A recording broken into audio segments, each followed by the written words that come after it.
Hello everyone, welcome to break time classes.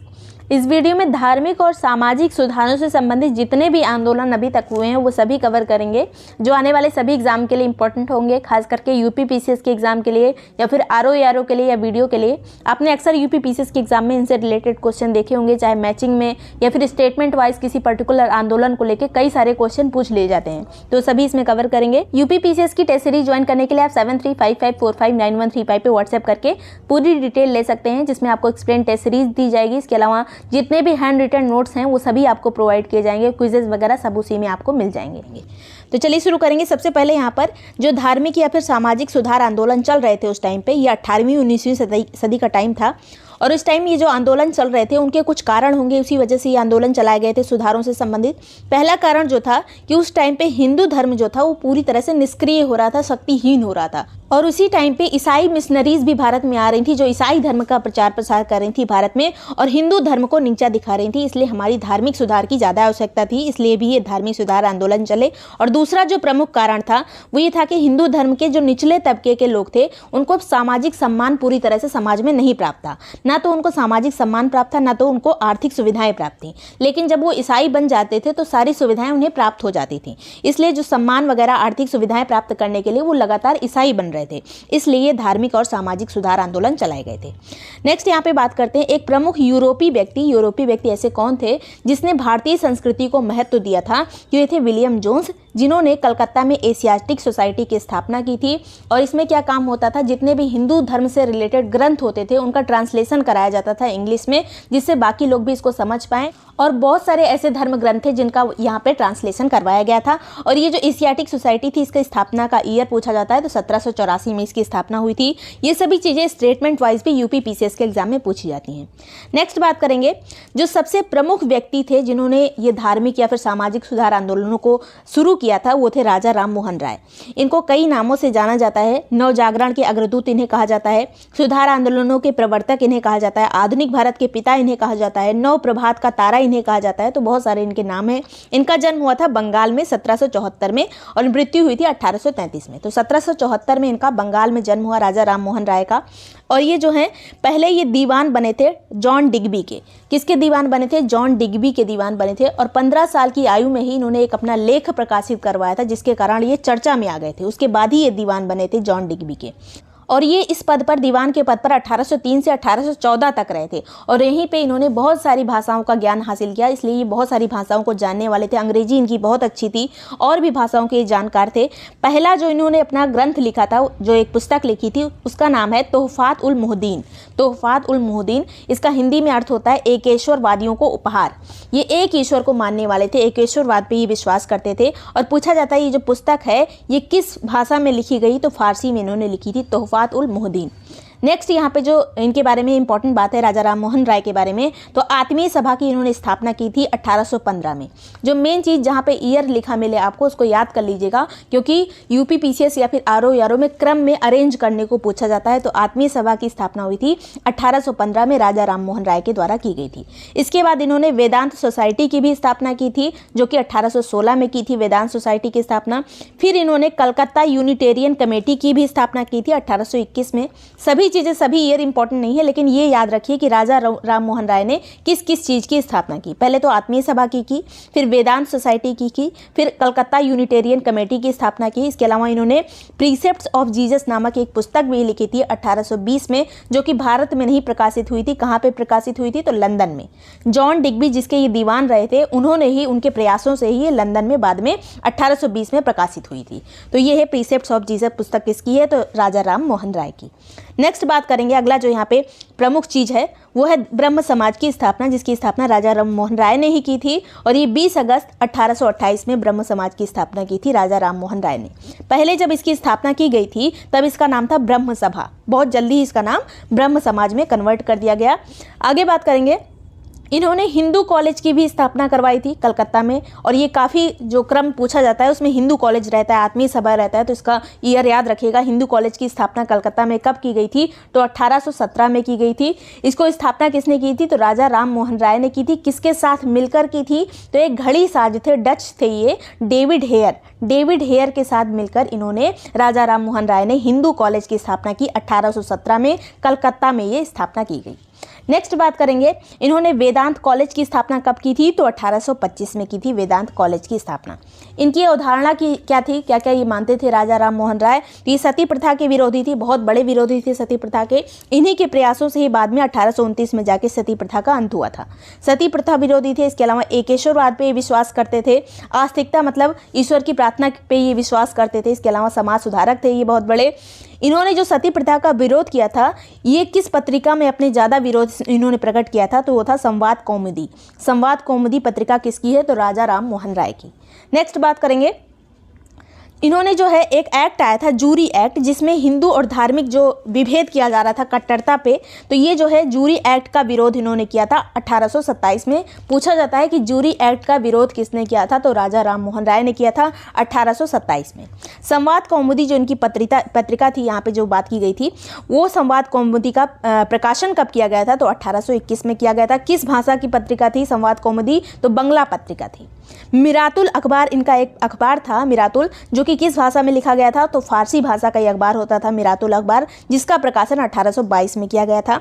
यहाँ पे सिर्फ इतना इंपॉर्टेंट है कि मिरातुल अखबार किस भाषा में प्रकाशित होता था? तो फारसी में होता था। नेक्स्ट बात करेंगे, इनकी जो राजा की उपाधि थी, पहले इनके पास राजा की उपाधि नहीं थी। अकबर द्वितीय ने, जो मुगल बादशाह अकबर द्वितीय ने इन्हें राजा की उपाधि दी थी। बाद में 1830 में इन्हीं अकबर द्वितीय ने अपना दूत बनाकर इन्हें इंग्लैंड भी भेजा था। यही इंग्लैंड पे जाके इन्होंने जो सती प्रथा के अंत के लिए जो वहाँ पे बात उठाई थी अपनी, बहुत सारे समाज सुधारक जो इंडिया में सुधार से संबंधित बहुत से काम इन्होंने इंग्लैंड में जाके किए थे। बाद में वहीं पर ही 1833 में राजा राम मोहन राय की मृत्यु हो जाती है ब्रिस्टल में। ब्रिस्टल कहाँ पे है? तो इंग्लैंड में। तो इंग्लैंड में ही इनकी लास्ट में 1833 में मृत्यु हो जाती है। और कहा जाता है राजा राम मोहन राय ईसाई धर्म से भी प्रभावित थे, हालांकि उन्होंने कभी भी ईसाई धर्म को ग्रहण नहीं किया था। बहुत सारे लोग ऐसे सोच रहे थे कि ये ईसाई धर्म अपना लेंगे, इंग्लैंड जाके अपना लेंगे, लेकिन लास्ट तक इन्होंने ईसाई धर्म को नहीं अपनाया था।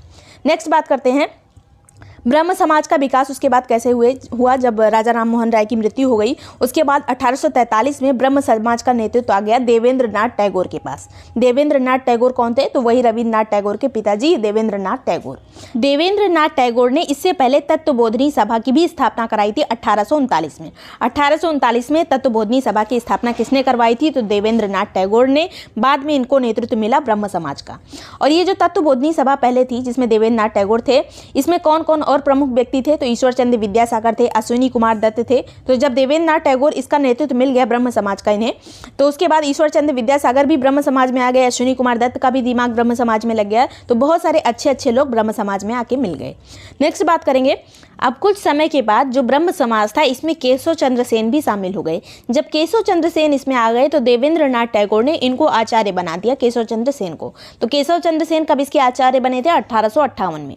देवेंद्र नाथ टैगोर के बाद केशव चंद्र सेन जो हैं इसके आचार्य बन गए। केशव चंद्र सेन का रवैया जो था उदारवादी था, ये उदारवादी दृष्टिकोण के थे। और देवेंद्र नाथ टैगोर जो थे ये थोड़ा कट्टरवादी थे। तो इसलिए केशव चंद्र सेन के टाइम पे बहुत फला फूला ब्रह्म समाज बहुत प्रचलित हो गया, जगह जगह संस्थाएं बन गई ब्रह्म समाज की। लेकिन कुछ टाइम के बाद देवेंद्र नाथ टैगोर ने थोड़ा सा दोनों के बीच में मतभेद हो गया और केशव चंद्र सेन को हटा दिया गया आचार्य के पद से, देवेंद्र नाथ टैगोर के ही द्वारा 1865 में केशव चंद्र सेन जो है ब्रह्म समाज के आचार्य के पद से हट गए। बाद में अलग होकर केशव चंद्र सेन ने भारतीय ब्रह्म समाज की स्थापना की। तो पूछा जाता है भारतीय ब्रह्म समाज की स्थापना किसने की थी? तो केशव चंद्र सेन ने 1865 में ही भारतीय ब्रह्म समाज की स्थापना की। अब पहले वाला जो ब्रह्म समाज था उसको आदि ब्रह्म समाज कह दिया जाता है, और जो ये बाद वाला केशव चंद्र सेन के द्वारा बनाया गया इसको भारतीय ब्रह्म समाज कहा जाता है। केशव चंद्र सेन और भारतीय ब्रह्म समाज के बीच में फिर से फूट पड़ी। जो इन्होंने बनाया था अपना भारतीय ब्रह्म समाज, उसमें से भी इनको हटना पड़ा। क्यों हटना पड़ा? क्योंकि केशव चंद्र सेन पहले इन्होंने कहा था कि छोटी उम्र की लड़कियों की शादी नहीं करना चाहिए बड़े उम्र के लोगों से। तो जो छोटी उम्र की लड़कियां हैं उनकी विवाह पर रोक लगाई थी। एक एक्ट भी पारित कराया गया था इन्हीं केशव चंद्र सेन के ही प्रयासों के द्वारा। लेकिन बाद में अपनी ही 12 साल की बेटी की शादी इन्होंने बिहार के कूच बिहार के राजा के साथ कर दिया, जिससे इनका विरोध किया गया। केशव चंद्र सेन का काफी विरोध हुआ और ये जो है भारतीय ब्रह्म समाज जो इन्होंने खुद से बनाया था उससे भी ये निकल गए, उससे भी हट गए।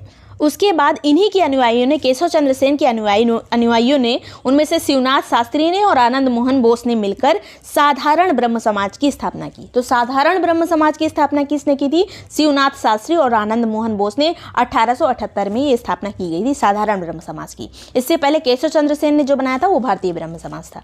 तो 3 तरह के ब्रह्म समाज हो गए। एक पहला जो ब्रह्म समाज बना था, फिर भारतीय ब्रह्म समाज बना केशव चंद्र सेन के द्वारा, फिर साधारण ब्रह्म समाज बना जो कि शिवनाथ शास्त्री और आनंद मोहन बोस के द्वारा बना। नेक्स्ट बात करेंगे, अब ब्रह्म समाज की बात खत्म। यहाँ पे वेद समाज एक आता है। वेद समाज की स्थापना कब की गई थी? तो 1864 में की गई थी, मद्रास में की गई थी। और ये जो वेद समाज था ये प्रभावित था ब्रह्म समाज से। ब्रह्म समाज से किस तरह से प्रभावित था कि के श्रीधरालू इसके संस्थापक थे और ये आए थे एक बार कलकत्ता की तरफ, बंगाल की तरफ आए थे। वहाँ पे इन्होंने केशव चंद्र सेन से प्रेरणा लेकर जाके दक्षिण भारत में ये वेद समाज की स्थापना की। इसीलिए इस वेद समाज को एक और नाम से जाना जाता है, इसे दक्षिण भारत का ब्रह्म समाज भी कहा जाता है। तो स्टेटमेंट ऐसा आ सकता है कि वेद समाज की स्थापना कब की गई? 1864 में। संस्थापक कौन थे? तो के श्रीधरालू नायडू। इसकी स्थापना जो है मद्रास में की गई थी। इसी को दक्षिण भारत का ब्रह्म समाज कहा जाता है, वेद समाज को। नेक्स्ट है यहाँ पर परमहंस मंडली। जितने में भी यहाँ पर टिक लगाए सभी चीज़ें इसमें इंपॉर्टेंट है। परमहंस मंडली की स्थापना कब की गई थी? 1849 में बम्बई में स्थापना की गई थी। 1849 में परमहंस मंडली की। इसके संस्थापक कौन थे? तो आत्माराम पांडुरंग थे। इनकी सहायता किसने किसने की थी? तो बालकृष्ण जयकर ने की थी, दादोबा पांडुरंग ने की थी। मुख्य रूप से इसके संस्थापक आत्माराम पांडुरंग थे। परमहंस मंडली की स्थापना कहाँ पे की गई थी? बंबई में। कब की गई थी? 1849 में। ये सब हम जो है क्विजेज वगैरह में भी कर लेंगे, जो कि आप पेड ग्रुप ज्वाइन करेंगे तो क्विजेज में आपको ये चीज़ें मिल जाएंगी, जिससे रिवीजन अच्छे से हो जाएगा। नेक्स्ट बात करेंगे प्रार्थना समाज की। तो स्थापना की बात करें तो 1867 में इसकी स्थापना हुई थी बंबई में, 1867 में। संस्थापक कौन थे? तो इसके भी संस्थापक आत्माराम पांडुरंग थे। लेकिन प्रार्थना समाज को सबसे ज़्यादा लोकप्रिय, सबसे ज़्यादा प्रचलित किसने किया था? तो महादेव गोविंद रानाडे ने। महादेव गोविंद रानाडे ने प्रार्थना समाज को प्रचलित बनाया, लोकप्रिय किया। स्थापना की थी आत्माराम पांडुरंग ने।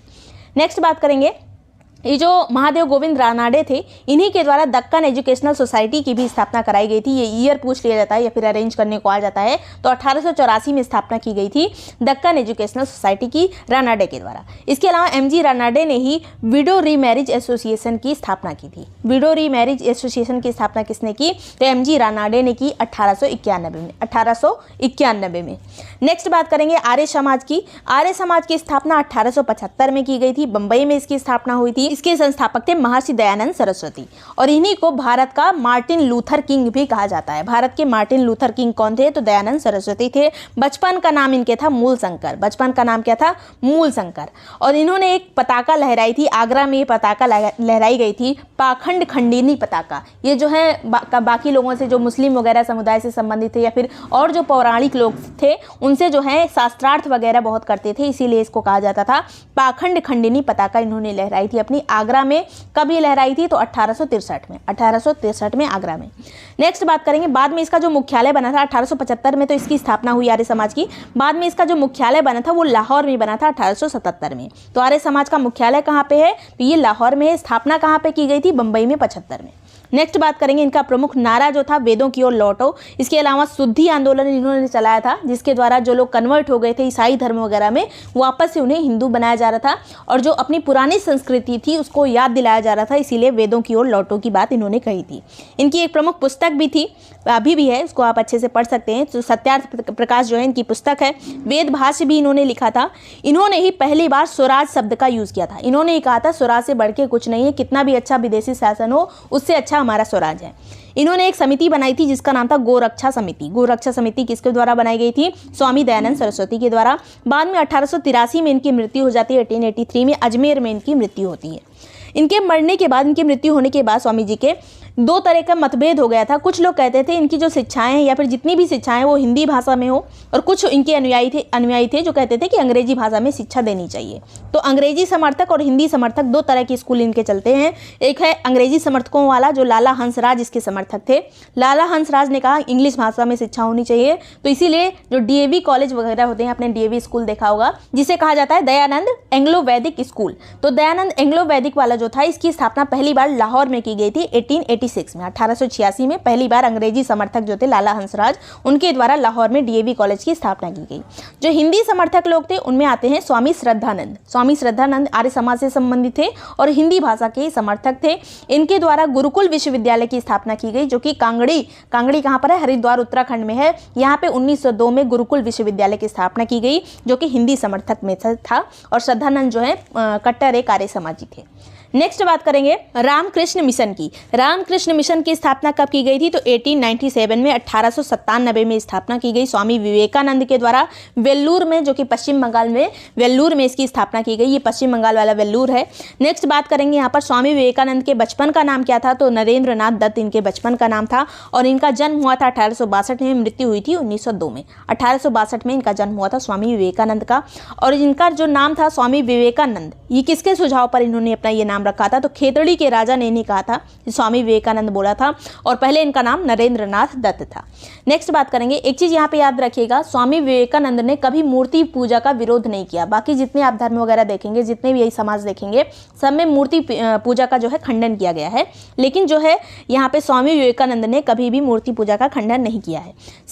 शिकागो में एक सम्मेलन हुआ था जिसको कहा जाता है प्रथम विश्व धर्म सम्मेलन। जब हुआ था शिकागो में, अमेरिका में, तब ये वहाँ पे गए थे। उसके बाद ही ये फेमस हुए थे, 1893 में वहाँ पे गए थे। नेक्स्ट बात करेंगे, न्यूयॉर्क में इन्होंने वेदांत सोसाइटी की भी स्थापना की थी। तो वेदांत सोसाइटी पूछा जा सकता है कहाँ स्थित है, कहाँ पे स्थापना की गई, किसके द्वारा की गई? तो स्वामी विवेकानंद के द्वारा न्यूयॉर्क में की गई 1896 में। 1896 में वेदांत सोसाइटी की स्थापना न्यूयॉर्क में की गई थी स्वामी विवेकानंद के द्वारा। उसके बाद जो ये सेकंड विश्व धर्म सम्मेलन था उसमें भी ये गए थे। पहला तो सबको याद रहता है शिकागो में गए थे, पहले प्रथम विश्व धर्म सम्मेलन में 93 में जब गए थे। उसके बाद सेकंड वाले में भी गए थे, जो कि पेरिस में हुआ था 1900 में, सन 1900 में गए थे पेरिस। नेक्स्ट बात करेंगे, इनको जो है नव हिंदू जागरण का संस्थापक भी कहा जाता है। सभी लोग इनको बहुत अच्छे से मानते हैं, हिंदू मुस्लिम सबके प्रिय हैं स्वामी विवेकानंद।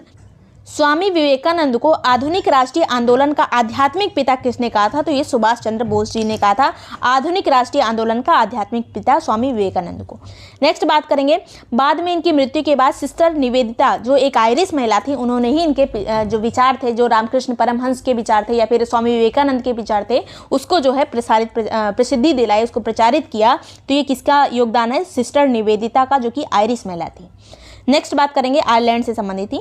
थियोसॉफिकल सोसाइटी की बात करें तो इसकी स्थापना हुई थी 1875 में। 1875 में आर्य समाज की भी स्थापना हुई थी, बम्बई में स्थापना हुई थी। और यहाँ पे थियोसॉफिकल सोसाइटी की स्थापना 1875 में ही हुई है, न्यूयॉर्क में इसकी स्थापना की गई है। संस्थापक सदस्य कौन थे? तो एक रूसी महिला जिनका नाम था ब्लॉट्सवस्की और एक अमेरिकी सैनिक जिनका नाम था कर्नल अलकाट। दोनों लोगों ने मिलकर थियोसॉफिकल सोसाइटी की स्थापना की थी, न्यूयॉर्क में की थी। और ये लोग जो हैं, ये दोनों लोग, ये भारत कब आए थे? तो 1879 में, 1879 में ये लोग भारत पहुंचे।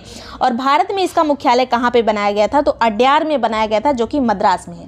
तो अड्यार में इसका मुख्यालय बनाया गया, मद्रास में 1882 में। स्थापना हुई थी न्यूयॉर्क में। भारत में इसका मुख्यालय 1882 में बना था। अब एनी बेसेंट इसमें कब शामिल हुई थी थियोसॉफिकल सोसाइटी में? तो ये शामिल हुई थी 1888-89 में। 88-89 में एनी बेसेंट जो है थियोसॉफिकल सोसाइटी से जुड़ी, बाद में इसकी अध्यक्ष भी बनी थी। और ये भारत कब आई एनी बेसेंट? तो 1893 में आई थी, जब ये विश्व धर्म सम्मेलन में भाग लेने के लिए शिकागो गई थी। उसके बाद ही हिंदू धर्म से प्रभावित हुई और भारत आई थी ये। तो एनी बेसेंट भारत कब आई थी? 1893 में। नेक्स्ट बात करेंगे, एनी बेसेंट ने एक कॉलेज की स्थापना की गई थी जो काफ़ी इंपॉर्टेंट है। सेंट्रल हिंदू कॉलेज की स्थापना बनारस में की गई थी एनी बेसेंट के द्वारा 1898 में। नेक्स्ट बात करते हैं धर्म सभा। यहाँ पे छोटी छोटी से कुछ अन्य आंदोलन हैं, अन्य सभाएं हैं। धर्म सभा की स्थापना कब की गई थी? तो 1830 में की गई थी, बंगाल में की गई थी। और धर्म सभा के संस्थापक कौन थे? यहाँ पे संस्थापकों के नाम ज़्यादा इंपॉर्टेंट है। तो धर्म सभा के संस्थापक राधाकांत देव हैं। और राधाकांत देव सती प्रथा का समर्थन करते थे, ये चीज़ इंपॉर्टेंट है यहाँ पर। धर्म सभा जो थी ये सती प्रथा का समर्थन करती थी, बाकी लोग सती प्रथा का विरोध करते थे। नेक्स्ट बात करेंगे राधा स्वामी आंदोलन। इसकी स्थापना की गई थी 1861 में, 1861 में। और राधा स्वामी आंदोलन कई बार यूपीपीसीएस के एग्जाम में पूछा जा चुका है। तो ये आगरा में इसकी स्थापना की गई थी। संस्थापक कौन थे? तो शिव दयाल शास्त्री इसके संस्थापक थे। नेक्स्ट बात करेंगे देव समाज की। देव समाज की स्थापना की गई थी 1887 में, 1887 में। और देव समाज जो है, इसका जो मुख्यालय बना था वो लाहौर में बना था। और इसके संस्थापक सदस्य कौन कौन थे? तो यहाँ पे शिव नारायण अग्निहोत्री थे। संस्थापक कौन थे इसके? शिव नारायण अग्निहोत्री थे। और ये जो देव समाज था ये मांस और मदिरा सेवन की बहुत ज़्यादा निंदा करता था, जो इसका मुख्य उद्देश्य था मांस मदिरा सेवन की निंदा करना। 1887 में देव समाज की स्थापना लाहौर में की गई थी शिव नारायण अग्निहोत्री के द्वारा। नेक्स्ट बात करेंगे the servant of India society, या फिर इसी को भारत सेवक संघ भी कहा जाता है। इसकी स्थापना बम्बई में की गई थी 1905 में। संस्थापक कौन थे? तो गोपाल कृष्ण गोखले थे। गोपाल कृष्ण गोखले थे। 1905 में बम्बई में स्थापना हुई the servant of India society की। नेक्स्ट है सोशल सर्विस लीग, जिसे सामाजिक सेवा संघ भी कहा जाता है। सोशल सर्विस लीग ही लगभग लिखा रहता है, तो इसके स्थापना कब की गई थी? 1921 में। सोशल सर्विस लीग की स्थापना 1921 में, काफी इंपॉर्टेंट है ये, बम्बई में की गई थी। संस्थापक कौन थे? तो नारायण मल्हार जोशी। नारायण मल्हार जोशी या फिर एन.एम. जोशी भी लिखा रहता है। तो सोशल सर्विस लीग की स्थापना एन.एम. जोशी ने की थी बंबई में। नेक्स्ट बात करेंगे सेवा समिति। इसकी स्थापना इलाहाबाद में की गई थी 1914 में। संस्थापक कौन थे? तो हृदयनाथ कुंजरू इसके संस्थापक थे सेवा समिति के। अब सेवा सदन की स्थापना कब की गई थी? तो 1885 में। 1885 में बंबई में की गई थी। इसके संस्थापक कौन थे? तो वी.एम. मालाबारी थे। वी.एम. मालाबारी थे। नेक्स्ट बात करेंगे शारदा सदन की, जो कि एक विधवा आश्रम था। इसकी स्थापना 1889 में की गई थी। बम्बई में इसकी स्थापना हुई थी। संस्थापक कौन थी इनकी? तो पंडिता रमाबाई इसकी जो संस्थापक थी शारदा सदन की, जो कि एक विधवा आश्रम था। नेक्स्ट बात करेंगे यंग बंगाल आंदोलन। तो इसके प्रवर्तक कौन थे? यंग बंगाल आंदोलन, इसका कोई एक फिक्स टाइम नहीं है यंग बंगाल आंदोलन का। इसके प्रवर्तक कौन थे? तो हेनरी विवियन डेरोजियो, जो कि हिंदू कॉलेज के प्राध्यापक थे। हिंदू कॉलेज में ये अध्यापक थे हेनरी विवियन। तो 1826 से 1831 के बीच में ये अध्यापक रहे थे हिंदू कॉलेज में। यंग बंगाल आंदोलन के प्रवर्तक हेनरी विवियन डेरोजियो। नेक्स्ट बात करते हैं रहनुमाई मजद यासन सभा, जो कि एक पारसी सुधार से संबंधित एक सभा थी। इसकी स्थापना 1851 में बंबई में की गई थी 1851 में। और इसके संस्थापक सदस्यों में जो सबसे मेन थे वो थे दादा भाई नौरोजी, जो कि एक पारसी थे। पारसी सुधार से संबंधित ये सभा थी।